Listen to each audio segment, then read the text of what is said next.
vous avez envie de démarrer avec des questions, ouais, je peux t'expliquer le concept. Le concept, c'est que généralement, il y a des gens qui montent directement en live avec moi et je les aide à résoudre leur thématique du moment et j'ai une approche qui n'écoute pas uniquement les mots que vous allez prononcer et le contenu, c'est une approche un peu énergétique. Ça veut dire que je vais écouter la fréquence dans laquelle vous êtes, je vais écouter votre voix, je vais écouter beaucoup de choses qui sont dans les sens subtils pour m'aider à vous orienter vers un endroit où votre inconscient, il a probablement envie d'aller, mais tout seul, c'est difficile à aller. Donc je fais beaucoup, c'est ce que j'appelle un peu le coaching énergétique. C'est l'idée que ça s'appuie pas uniquement sur l'interaction visible, mais aussi sur toute une interaction invisible. Donc bienvenue, c'est la première fois que tu viens. Et en attendant, bah, je peux aussi répondre à des questions dans le chat, mais j'ai déjà quelqu'un qui monte, donc je perds pas de temps et j'y vais. Merci pour les petits cadeaux, les petits cœurs et puis tout ce qui va avec. Salut. Salut Clémentine. Ah, excuse-moi, attends, je vais mettre le son, j'avais pas le son. Coucou. Coucou, ça va? Ça va et toi? Oui, ça va, je te remercie. Je suis déjà passée une fois avec toi. Ouais. Il y a moins d'un mois, à peu près un mois. Tu m'avais aidé à capter par rapport à la polarité surtout. Voilà, donc ça m'a bien aidé, je te remercie. J'ai une autre question parce qu'en fait, c'est plus par rapport à la stagnation. Ouais. C'est-à-dire que je ressors d'un parcours de plusieurs années de purge, on va dire, où vraiment, si tu veux, aujourd'hui, je prends un plaisir même. Je prends un plaisir à voir comment ça se joue dans mes relations, comment ça vient réveiller des choses chez moi et je suis beaucoup plus dans la responsabilité, en dehors de la culpabilité, parce que ça, c'était un enjeu majeur pour moi. Et c'est OK pour moi, donc ça, c'est super déjà. Mais mon gros souci, c'est que je suis très dans l'action pour les autres. Alors, je suis dans l'aide, le soutien en termes de métier. C'était aussi une place par rapport à ma famille, mes amis, mais que je suis venue casser. Que ma nuit noire de l'âme est venue fracasser et que aujourd'hui j'épouse un peu plus et j'ai pu apporter du changement. Mais pour faire des choses pour moi, c'est hyper compliqué. Je me dis, je me pose, je vais poser mes objectifs. Je n'arrive pas. Il y a vraiment, où je vais dormir, et c'est vraiment quelque chose qui m'angoisse un peu. Donc j'essaie de travailler ça, je vais faire de la méditation. Mais en réalité, je sais qu'il faut que je bouge, mais je ne sais pas pourquoi je ne bouge pas. Pour moi, alors que je bouge de manière assez efficace pour les autres quand j'ai envie et que je sens que c'est fluide et que je dois faire quelque chose pour quelqu'un d'autre. Il n'y a aucun souci là-dessus en fait. Mais quand c'est pour moi, c'est beaucoup plus compliqué. Mais donc je sais pas. Ouais. C'est quoi les besoins? Les besoins pour lesquels il faudrait que ton corps se mette en marche pour toi, est-ce que tu les connais? Pour tout, pour tout, parce qu'en fait, ça fait quelques années que tout mon monde s'est écroulé. Je me suis retrouvée dans une situation où j'ai fait une vraie nuit noire de l'âme. J'ai mis du temps à le repérer, parce que ça a été très loin dans le bad et dans les délires mentaux, en fait. J'ai fait beaucoup, ça a été très compliqué. À un moment donné, je me suis demandé si c'est pas que j'ai un HP parce que j'avais limite des hallucinations. Donc voilà, ça m'a demandé beaucoup de nettoyage. J'ai été beaucoup en mode survie. Et aujourd'hui, il faut que je refasse ma vie. Donc j'ai divorcé, j'aimerais me remettre en couple, mais c'est une envie, c'est une véritable envie. C'est pas comme avant où je voulais correspondre à un schéma. Là, je sens que j'ai envie. Bon, ok, ça va venir, je peux pas forcer.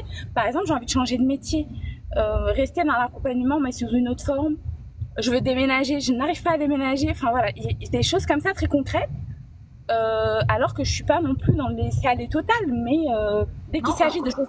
Ouais. J'ai l'impression qu'il y a de la peur qui est restée par rapport à cette fameuse nuit noire de l'âme, comme tu l'appelles. Déjà le fait que dans ton présent, en quelques minutes, tu l'as évoqué 2 fois, avec ce besoin quelque part pour te connaître aujourd'hui, tu fais un lien avec ce point important, qui te tire vers le passé quand même. Parce que même si tu l'as valorisé en positif, parce qu'aujourd'hui, du coup, il y a eu plein de choses positives après ça, on sent que dans la manière dont tu décris ton système, c'est quand même en rapport avec ce point-là. Et donc, on n'est pas complètement sur je me définis dans mon présent, on est sur je suis la continuité de ce point-là, de mon passé. Tu vois ? C'est pas grave en soi, mais il y a quelque chose qui m'indique quand même qu'il y a une information qui bloque.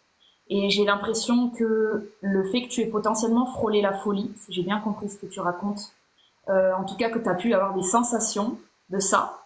Le truc, c'est que quand tu arrêtes le corps et que tu diminues le système nerveux et que les choses commencent à se poser, en fait, ton esprit va retourner à cet endroit-là. Il va retourner à cet endroit-là où l'action, c'est un moyen d'éviter la folie. C'est ce qu'on croit. Et je pense que si jamais tu baissais ton rythme pour écouter l'intérieur, il y aurait peut-être une peur de retrouver certaines sensations de folie dans le silence que ça amènerait, parce que je pense qu'il te confronterait au véritable changement. C'est-à-dire, est-ce que tu as vraiment changé? Et je pense qu'il y a une partie de toi qui a peut-être un peu peur de découvrir si elle s'arrête, qu'elle n'a pas autant changé qu'elle voudrait se faire croire qu'il y a un lien avec l'ancienne toi qui est là et qui demande peut-être à être mise à jour plutôt que fuir. Ça te parle? Oui, oui, il y a une partie qui me parle beaucoup. Je pense qu'effectivement, il y a de la peur. Ça, c'est sûr. J'ai pas mis le doigt. Pour moi, mais je sais pas, du coup, tu me questionnes. Pour moi, je le mettais pas sur la folie parce que vraiment, j'ai le sentiment que c'est quelque chose sur laquelle je suis OK aujourd'hui. Ok. Ça me fait plus peur parce que j'ai été tellement loin. Effectivement, j'ai cru tomber dans la folie. Ça a été tellement loin. J'ai survécu et finalement, il n'y avait rien derrière ça. Et ça m'a donné une sécurité parce qu'il y avait la question de la sécurité interne. Enfin, voilà. Mais le fait que tu aies besoin aujourd'hui de continuer à te définir un petit peu par ça, qu'on le veuille ou non, c'est monté, donc c'est dans l'inconscient. C'est comme si on gardait une certaine vigilance, tu vois. On garde une vigilance par rapport à notre nous du passé et on est content de voir qu'aujourd'hui, du coup, c'est OK. Est-ce que tu as identifié la peur qui est en dessous quand tu t'arrêtes et que tu te poses? En fait, voilà, non, j'ai pas identifié la peur parce que j'ai des sensations corporelles, donc je les laisse traverser. Il y a des émotions qui remontent, mais des fois je me dis, est-ce que c'est vraiment une peur ou, enfin, si, c'est une peur, mais est-ce que c'est pas la peur juste d'exister vraiment en dehors de celle que j'étais effectivement parce qu'elle est encore là et parce que s'il y a qu'elle qui me définit en fait et je connais rien d'autre. Et là, je sais pas si c'est la peur de l'inconnu parce que en dehors de ça, je suis quelqu'un qui a généralement pas peur de l'inconnu. Mais bon, là, on parle sur des choses très profondes. Je pense qu'il y a peut-être quelque chose de cet ordre-là que je n'arrive pas à dépasser en fait. Du coup, je sais pas comment faire pour dépasser ça. Ben, je pense que dans tous les cas, il y a quelque chose qui est... je sais qui je suis quand je traverse des trucs pour me trouver, mais quand je suis en paix, quand on vient pas m'embêter, je pense que effectivement il y a peut-être une peur. Alors c'est subtil, mais une peur de, comme si ton inconscient il pensait que ça allait revenir à zéro, tu vois. C'est jamais si tu décidais que finalement ça y est, tu n'as plus besoin de t'auto-vérifier. Mais là j'ai l'impression que je suis pas au bon endroit.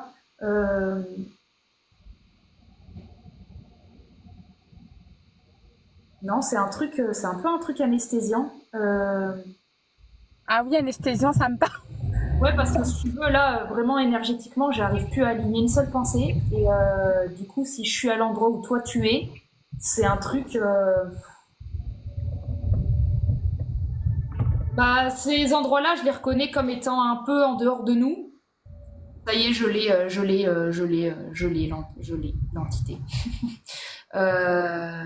C'est le genre de moment où moi j'ai plus accès à rien parce qu'il faut qu'on puisse reconnaître qu'il y a quelque chose qui est en dehors de toi, en dehors de nous. C'est-à-dire quand là j'ai pas bien. T'es posé là? T'es un peu posé? T'es entre deux trucs rapides. Là je conduis mais je peux m'arrêter. Ce serait bien parce que en fait. Tu vois, le simple fait que tu sois encore en train de conduire quand tu es en train de te poser des questions, c'est encore vraiment très, très symbolique de là où tu en es en fait. Ton corps, s'il se pose pas, on va pas pouvoir aller dégager ce qui est là. Ouais, ok.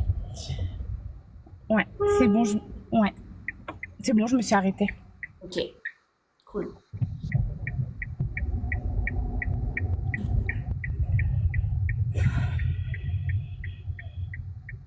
Le clignotant, il stresse. Il est obligé. Voilà. Alors attends, je vais juste avancer, comme ça je vais pouvoir l'enlever. C'est bon. Ah oui, t'entends tout là. Ouais, ouais, D'accord. ouais. Mais c'est Voilà. vraiment, si tu veux, le coup de chaleur que j'ai, ça c'est assez rare, hein. C'est le coup de chaleur, c'est j'ai plus rien, j'ai plus d'infos. Et partout où Ah, c'est j'essaye de marrant, j'ai trouver. un coup de chaud aussi. Je te jure que j'ai un coup de chaud, je Ouais, transpire. ouais, ben je l'ai C'est fou aussi. ça. Et il y a pas longtemps, j'ai eu une séance comme ça avec une personne pareille, mais c'était en séance privée et j'entendais plus ce qu'elle me racontait. J'ai eu envie de dormir et j'ai eu chaud. Et je me suis dit ok. Et là, comme j'ai à nouveau la même chose, bah, je suis en capacité de me dire ok, c'est pas moi qui d'un coup part en cacahuète, c'est la présence de. Alors moi, c'est pas du tout mon délire. Je suis pas du tout dans l'énergie. C'est pas. J'ai mis coaching énergétique parce que je parle d'une énergie qui est différente de ça. Mais là, c'est une entité. Voilà, tout simplement. Et c'est important de l'adresser parce que du coup, c'est une entité qui, à mon avis, ça a été une peur hyper réprimée et elle a pas dégagé en fait, mais dégagé vraiment juste énergétiquement. Je pense que l'idée, ce serait qu'on puisse respirer et juste descendre dans le corps un petit peu et que tu m'amènes à l'endroit où d'habitude, énergétiquement. Je pense que l'idée, ce serait qu'on puisse respirer et juste descendre dans le corps un petit peu et que tu m'amènes à l'endroit où d'habitude. Okay. Ok. Est-ce que tu peux t'imaginer en train de juste complètement prendre soin de toi et aller à cet endroit où ça bloque et me guider de là?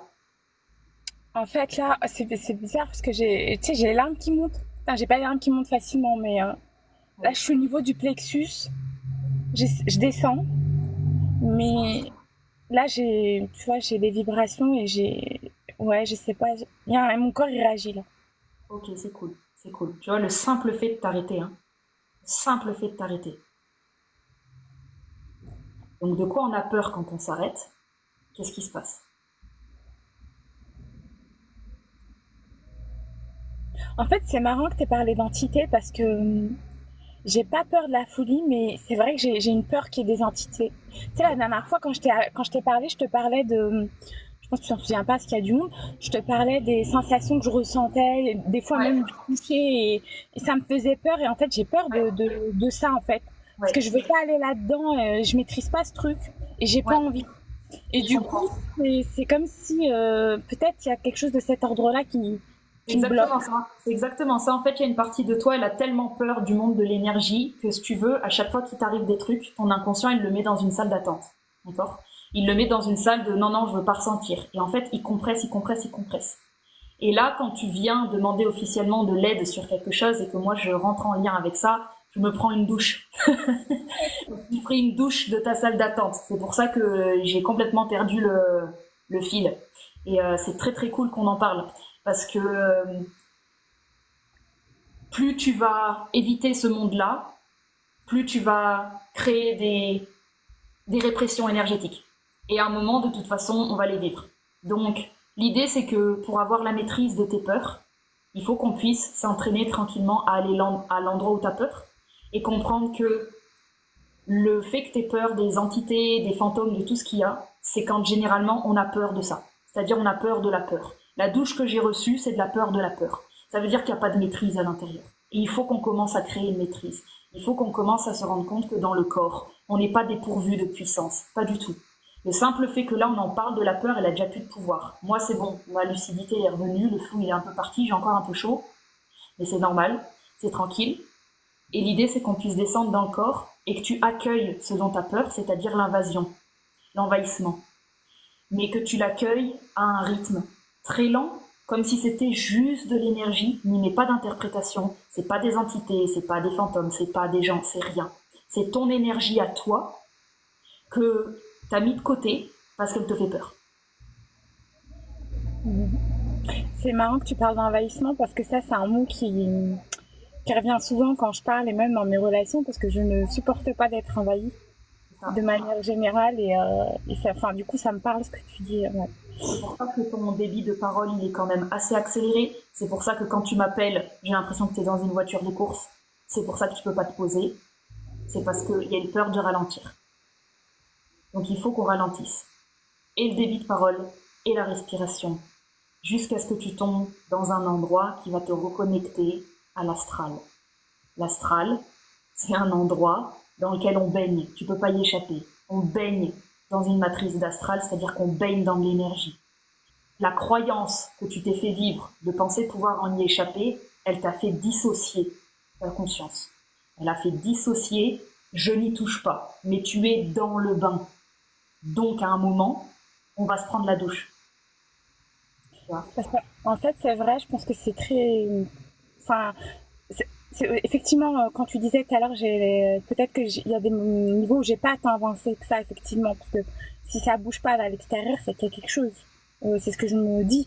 Mais en fait, je pense que parce que quand je fais le travail d'émotion, je pense que c'est plus léger sur les relations. Il y a quelque chose qui est plus fluide maintenant avec les années, mais peut-être qu'il y a quelque chose effectivement de bien camouflé.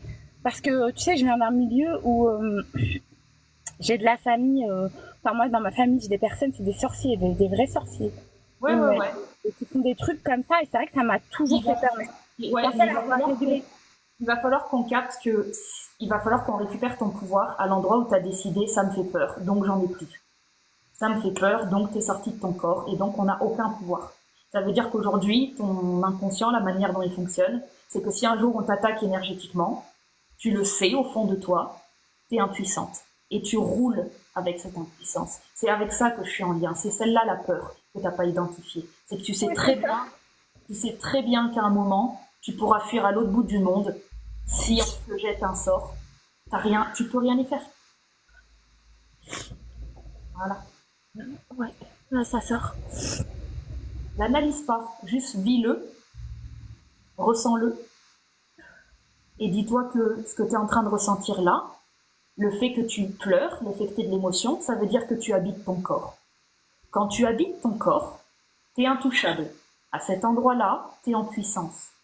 Parce que tu es à l'intérieur du corps, donc rien ne peut y rentrer. C'est pour ça qu'il n'y a pas l'impuissance que tu penses. Par contre, si tu commences à te faire croire, oui, j'y échappe, oui, j'y échappe, oui, j'y échappe, et que tu sors de ton corps, le vide que tu laisses dans ton corps, c'est là où il y a le mauvais sort qui arrive. Tu vois ? Ah ouais. Donc descendre là où tu as peur, et pleurer un bon coup, et respirer, et se dire, allez-y, envoyez-moi ce que vous voulez, parce que de toute façon, je suis au bout, je suis en bas, donc il y a une sorte de résignation. On peut pas agir là-dessus. Quelqu'un qui est complètement dans son corps et qui dit, bah vas-y, j'attends, envoie-moi ce que t'as, je ferai avec ce que je peux. On va m'envoyer quoi? Du malheur? Bah je trouverai le bonheur dedans. On va m'envoyer quoi? De la poisse? Bah je trouverai ma chance à l'intérieur de la poisse. On va m'envoyer quoi? Une maladie? Bah à l'intérieur, je grandirai pour savoir comment soigner mon corps.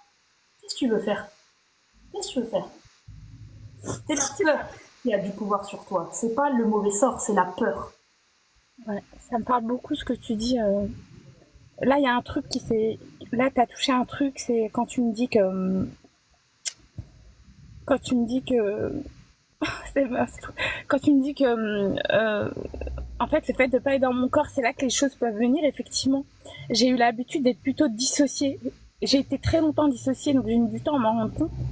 Et je pense que c'est parce que je me disais, là, je suis tranquille.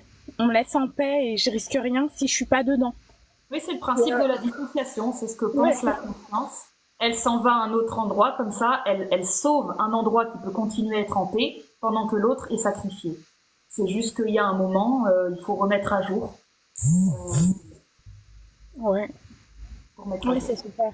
Il y avait une petite partie qui était restée dissociée, donc bien qu'une grande partie de toi, elle a pris énormément de responsabilités, elle avance, elle a continué à avancer en faisant un peu le déni de ce truc en dessous, tu sais, comme s'il allait partir avec le temps, alors qu'il fait que grossir. Mais c'est ok, tu vois, tu viens de le vivre. Très symboliquement, souviens-toi, tu vas trop vite. Donc tu t'arrêtes, tu te mets sur le côté, tu respires, et tu ressens ce qui est en train de se passer, et à l'intérieur, quand tu ressens tes émotions, elles commencent à prendre la place dans ton corps et elles chassent tout ce qui n'est pas à toi. Donc pleurer, c'est important, ressentir, c'est important, ne pas mettre d'interprétation négative ou positive, c'est important. Juste, t'es avec ton corps, on passe un petit moment où c'est juste ton esprit, ta tête, ton corps et toi, ta petite fille intérieure, ça suffit, on respire, et à cet endroit-là, il t'arrivera rien. Ouais, merci, parce que là, du coup, je sais où c'est. Il y a quelque chose qui est parti, là. Mais il y a encore quelque chose. C'est parti, hein, parce que là, il y a encore un truc pour toi, dis-moi. Oui, je sens qu'il y a encore quelque chose, mais que je pourrais faire toute seule, je pense. Il Yes, faut oui, y c'est entre retourner. toi et toi. Ouais. Je pense que je peux y retourner parce que j'étais à un Maintenant, endroit où je voulais pas aller, en fait, où je, c'est au c'est niveau ça. du plexus et ça irradiait. Et c'est quelque part, c'est un peu puissant, mais avec toi, c'est plus facile. Du coup, j'avais pas la peur parce que tu l'as pris pour moi, en fait. Enfin, je l'ai un peu déposé sur toi. Ouais, moi, ça m'a fait tout drôle, hein, parce que quand tu étais en train de parler et que d'un coup j'ai eu une envie de dormir, que je t'entendais plus et que j'étais en mode oh là là, mais qu'est-ce que je fais là? Je devrais être en train de pioncer. Je me suis dit ah, j'ai ressenti ça il y a pas longtemps. J'ai eu une séance comme ça et donc du coup je me suis dit attends, c'est peut-être une entité. Et quand j'ai dit j'ai chaud et tu m'as dit j'ai chaud, j'ai dit ouais ok non si c'est une entité. Et en fait c'est trop cool parce que moi tu vois je continue à apprendre parce que c'est pas mon délire hein, tout ça. Hein. Moi je suis pas exorciste gourou. Mais il y a des moments quand certaines personnes elles ont un gros truc énergétique autour d'elles et qu'elles arrivent et que c'est ce que tu fais. Et le moment où tu demandes de l'aide, tu vois la puissance. Hein. Tu demandes de l'aide, on est à deux, on la dissout, la douche, parce que déjà on la reconnaît. Donc ça fait partie aussi des outils que tu peux avoir quand tu es dépassé. N'hésite pas à demander de l'aide parce que c'est comme si ton inconscient, ça sort, tu sais, de cette zone où on est tout seul, isolé. Ouais, ouais, bien sûr. Ouais, c'est tout à fait ça, parce que jusque-là, pour moi, c'était un combat seul. Après, là, c'est moins un combat, mais il y a encore une partie combat, mais là, c'est beaucoup plus déjà rassurant et plus doux. Et effectivement, ah bah merci, ça m'a fait du bien. Et tu sais, Ouais, bah, on m'a dit, ce sommeil, c'est quelque chose qui me frappe. Hein. On m'a diagnostiqué une hypersomnie idiopathique il y ah oui. a quelques... Voilà, mais en fait, je t'assure, moi, je sais que c'est spirituel en fait, et j'en ai fait d'expérience parce que quand j'ai commencé en fait cette noire de l'âme et que j'ai commencé à le nettoyage, je dors moins et je prends plus les médicaments. Donc en fait, tu vois, et Bah, c'est ça qui m'arrive quoi. C'est que le coup d'anesthésie que j'ai eu, clairement, c'était une faille dans le système énergétique. Et c'est ouais, juste parce que dans cette faille, il n'y a pas de conscience. Et c'est juste parce qu'il faut que ta conscience, elle descende le plus bas possible dans le corps. Et qu'elle aille rester dans des endroits où ton corps, il commence à trembler ou à faire des trucs. Et que tu continues à nettoyer avec juste ta présence, une présence qui ne pense à rien, une simple présence, une présence qui cherche même pas à guérir, nettoyer, ne met pas d'intention, ça c'est très très spirituel, ésotérique et de visualiser des choses. Ça marche à certains endroits, mais quand il s'agit de rester en présence, il vaut mieux avoir la présence d'un arbre, tu vois, la prestance d'un arbre, juste quelque chose qui est là, qui se pose pas de questions et qui aime être là, pour vraiment c'est laisser ancré. le corps se nettoyer tout seul. Ouais, c'est l'ancrage quoi. L'ancrage fait le. Exact. Bah merci beaucoup. Bah, Tu m'as enlevé un grand poids là, franchement. ouais, on a fait un petit exorcisme pour commencer cette soirée. Bah, écoute, Mais c'était tout chouette. en Hein. douceur en même temps, donc Ouais. c'est vraiment Oui, super. parce qu'il n'y a pas besoin d'en avoir peur. Ça n'a pas de pouvoir sur nous quand on n'a pas peur. Ouais, j'ai pas besoin de sortir l'épée ni l'armure, Non, enfin ça va, ça non, s'est non. bien passé. Non, parce que si tu sors l'épée, c'est que la chose est dangereuse, donc on lui donne du pouvoir. C'est Potentiellement, tu ça. sais, ça peut être juste un grand-père. Pour moi, je m'en fous de tout ça. C'est plus une partie de toi qui a bloqué, tu vois. Et ça, c'est tout ce qui m'intéresse. Ouais, super. Bah je vais essayer de finir, je vais me poser. Ouais, ça Si marche. j'arrive, si j'arrive tant mieux, si j'arrive pas, je pense que je prendrai un rendez-vous. Bah, avec plaisir. En tout cas, du coup, bonne route. Maintenant que ta voiture est dégagée, va pouvoir rouler tranquillement et, euh, et respirer. Ah. Je te fais des gros bisous. Moi aussi, bisous, bonne soirée. Bisous, ciao.